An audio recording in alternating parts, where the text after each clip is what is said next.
Harvesting and transport ಅಲ್ಲ, cutting transport ಎರಡು ಸೇರಿ 3,550 ರೂಪಾಯಿ ಒಂದು ಟನ್ನಿಗೆ. 10.25ಕ್ಕಿಂತ ಜಾಸ್ತಿ ಇದ್ದರೆ ರಿಕವರಿ, ಅದಕ್ಕೆ ಪ್ರತಿ ಕ್ವಿಂಟಾಲ್ಗೆ 0.1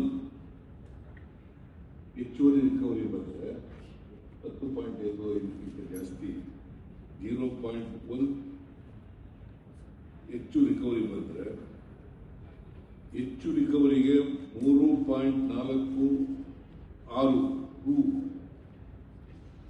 3.46 ರು ಅಂದರೆ ₹3.46 ಅದಕ್ಕೆ ಕೊಡಬೇಕು ಅಂತ ಹೇಳಿದ್ದಾರೆ.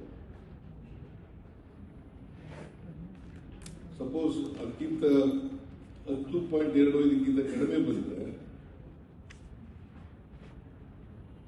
ಶೇಕಡ 1.0 ಕಡಿಮೆ ರಿಕವರಿ ಬಂದರೆ, ಕಡಿಮೆ ಬಂದ ರಿಕವರಿಗೆ ಅದನ್ನು 3.46ರಷ್ಟು ಕಡಿಮೆ ಮಾಡುತ್ತಾ ಹೋಗ್ಬೋದು.